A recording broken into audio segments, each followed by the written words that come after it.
Assalamualaikum warahmatullahi wabarakatuh. Saya Taufik Alvera Madinur, NIM 202011375, kelas manajemen 2P. Di sini saya akan mengevaluasi jawaban ujian tengah semester mata kuliah Bahasa Indonesia yang sudah saya kerjakan.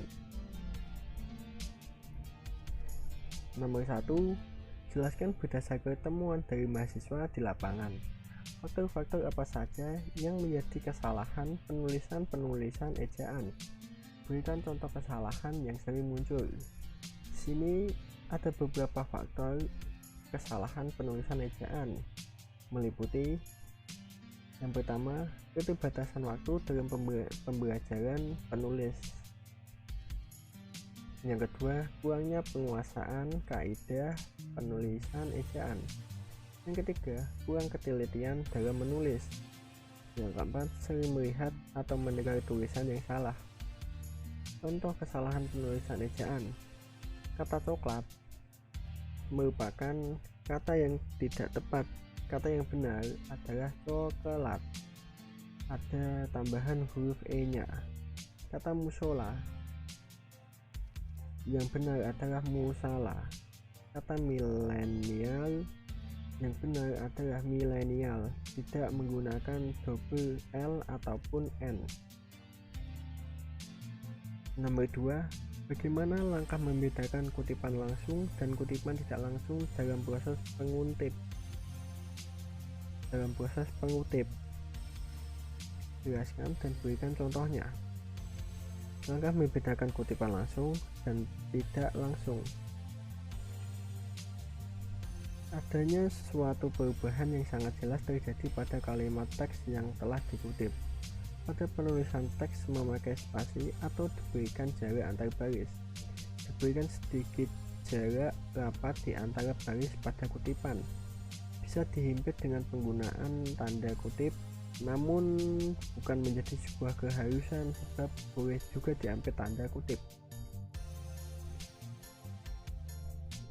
Ini merupakan contoh kutipan langsung dan kutipan tidak langsung. Di sini merupakan sebuah kalimat ini saya ambil dari sebuah artikel yang sudah saya baca sebelumnya. Di sini ada kutipan langsung. Al-Farisi di sini sebagai penulis artikel tersebut. 2019 merupakan tahun diterbitkannya artikel itu. 104 di sini merupakan halaman. Menjelaskan bahwa buku pengayaan memiliki fokus pembahasan topik atau judul sehingga pembaca tidak mengalami kebingungan.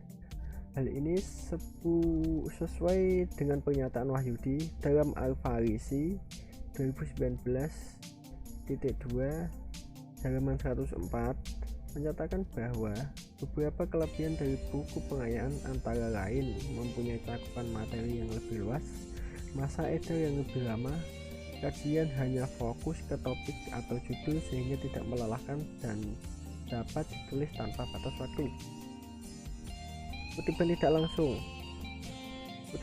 langsung di sini ada Al-Farisi 2019 menyatakan bahwa buku pengayaan memiliki fokus pembahasan topik atau judul sehingga pembaca tidak mengalami kebingungan. Ini saya sudah menyingkat kutipan dari yang kutipan langsung menjadi kutipan tidak langsung, membuatnya menjadi lebih singkat dan mudah dipahami. Yang nomor selanjutnya, nomor 3, apa perbedaan dari biografi dan bibliografi? Jelaskan disertai dengan contohnya. Di sini saya akan menjelaskan apa itu biografi. Biografi adalah riwayat hidup yang ditulis oleh orang lain. Jadi, tulisan yang berisi sejarah hidup, pengalaman-pengalaman, sampai kisah sukses seseorang yang dinamakan teks biografi.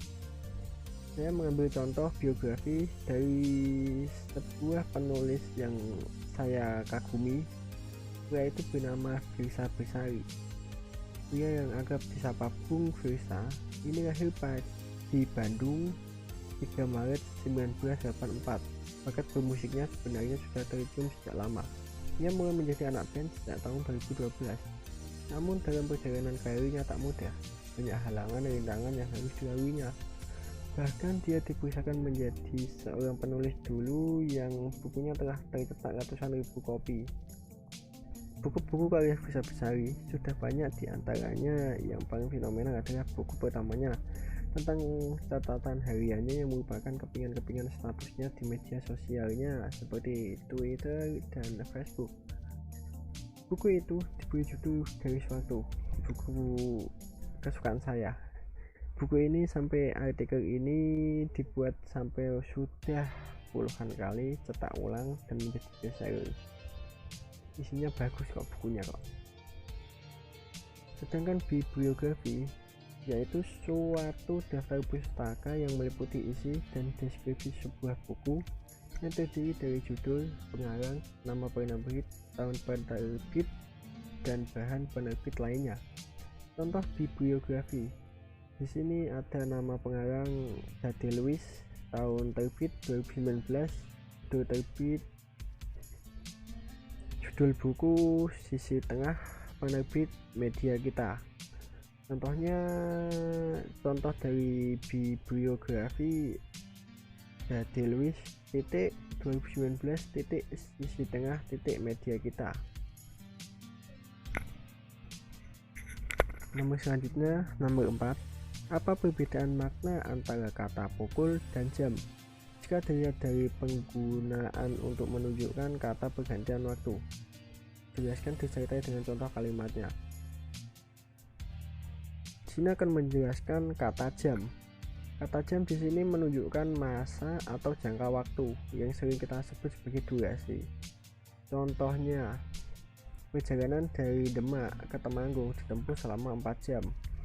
Jadi masa atau jangka waktu yang ditempuh selama dari Demak menuju Temanggung itu selama 4 jam. Penggunaan kata pukul untuk menunjukkan suatu saat atau waktu di mana peristiwa akan terjadi. Contohnya, setiap hari saya berangkat bekerja pukul 7. Berarti waktu menunjukkan pukul 7 saya harus berangkat bekerja. Ada perbedaannya sih. 5. Nomor selanjutnya, nomor 5. Bahasa berdasarkan hakikatnya merupakan sistem bunyi yang bermakna. Jelaskan pernyataan tersebut, apa kaitannya antara sistem bunyi bermakna dan dengan penggunaan bahasa. Bahasa merupakan sistem bunyi bermakna yang dipergunakan untuk berkomunikasi oleh sekelompok manusia. Bahasa digunakan masyarakat untuk bekerjasama, berinteraksi, dan mengidentifikasi diri. Bahasa juga digunakan untuk memahami pikiran dan perasaan, serta menyatakan pikiran dan perasaan. Sistem bunyi bermakna berkaitan erat dengan penggunaan bahasa karena digunakan sebagai alat komunikasi oleh anggota masyarakat pemakai bahasa. Yang nomor selanjutnya, nomor 6. Mengapa sering terjadi kesalahan penulisan tanda koma? Jelaskan disertai 5 contoh kesalahan tersebut. Sini saya akan menjelaskan tanda koma. Yang pertama, tanda koma dipakai sebelum kata penghubung seperti akan tetapi, melainkan, dan sedangkan dalam kalimat masih mustaqil. Misalnya, sebagai contoh, ini bukan milik saya, koma, melainkan milik ayah saya. Ini merupakan kalimat yang sudah benar karena tanda koma dipakai sebelum kata penghubung. Kata penghubungnya di sini adalah kata melainkan. Yang kedua, tanda koma dipakai untuk memisahkan anak kalimat yang mendahului induk kalimatnya. Misalnya, karena baik hati dia memiliki. Yang kedua, tanda titik koma dipakai untuk memisahkan anak kalimat yang mendahului induk kalimatnya. Misalnya, karena berarti dia memiliki banyak teman. Yang ketiga, tanda koma dipakai di belakang kata atau ungkapan penghubung antar kalimat, seperti oleh karena itu, jadi, dengan demikian. Misalnya, orang tuanya kurang mampu, meskipun demikian, anak-anaknya berhasil menjadi sarjana. Penggunaan tanda koma di sini meskipun demikian merupakan kata penghubung ungkapan penghubung antar kalimat. Nah, selanjutnya tanda koma dipakai untuk memisahkan petikan langsung dari bagian lain dalam kalimat. Misalnya, kata nenek saya, koma, kita harus berbagi dalam hidup ini. Tanda koma dipakai untuk memisahkan petikan langsung. Koma di sini digunakan untuk memisahkan petikan langsung. Yang selanjutnya, tanda koma dipakai di antara nama orang dan singkatan gelar akademis yang mengikutinya untuk membedakannya dari singkatan nama, keluarga, atau marga. Misalnya, Siti Aminah, S.E. M.H. Nomor selanjutnya, nomor 7. Apa perbedaan dari makna tanda titik 2 dengan titik koma? Jelaskan disertai 2 contoh penggunaan tanda tersebut yang benar. Tanda titik 2 dipakai pada akhir suatu pernyataan lengkap yang diikuti pemerincian atau penjelasan. Misalnya, mereka memerlukan perabot rumah tangga. Titik 2, kursi, meja, dan lemari. Contoh yang kedua, hanya ada 2 pilihan bagi para pejuang kemerdekaan. Titik 2, hidup atau mati. Tanda titik 2 dipakai pada akhir suatu pernyataan lengkap. Di sini. Untuk makna selanjutnya, tanda titik 2 tidak dipakai jika perincian atau penjelasan itu merupakan pelengkap yang mengakhiri pernyataan. Sebagai contoh, kita memerlukan kursi, meja, dan lemari. Penelitian yang harus dilakukan meliputi A. Persiapan, B. Pengumpulan data. Di sini tanda titik 2 tidak digunakan karena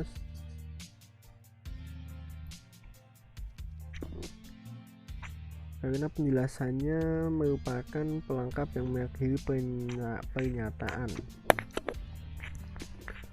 Untuk makna titik koma, tanda titik koma dapat dipakai sebagai pengganti kata penghubung untuk memisahkan kalimat setara yang satu dan kalimat setara yang lain dalam kalimat majemuk. Misalnya, hari sudah malam, titik koma, anak-anak masih membaca buku. Contoh selanjutnya, ayah menyelesaikan pekerjaan, titik koma, ibu menulis makalah, titik koma, adik membaca cerita pendek. Nomor selanjutnya, nomor 8.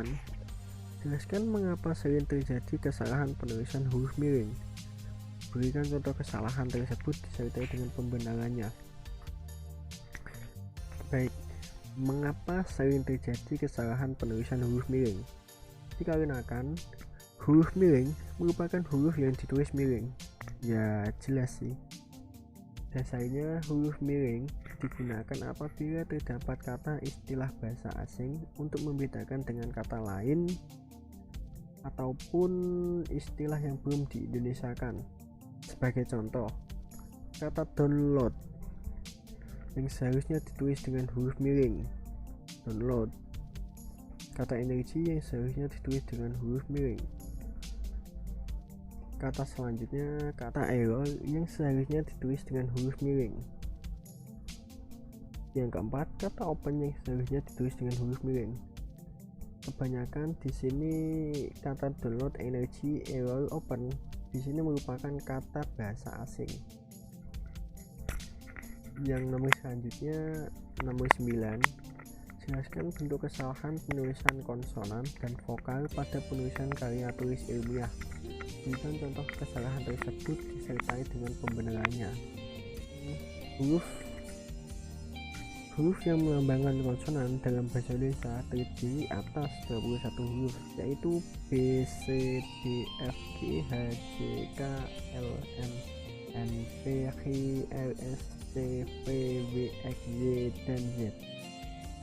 Huruf yang melambangkan vokal dalam bahasa Indonesia terdiri atas 5 huruf, yaitu A, E, I, O, dan U. Contoh kesalahan penulisan konsonan. Cerita zaman dahulu banyak tentang sejarah, itu merupakan kalimat yang salah. Cerita zaman dahulu banyak tentang sejarah, ini merupakan kalimat yang benar, karena kata zaman itu merupakan penulisan yang salah. Di sini menggunakan huruf Z, tidak huruf Y. Jadi pembacaannya zaman, tidak zaman. Contoh kesalahan penulisan vokal.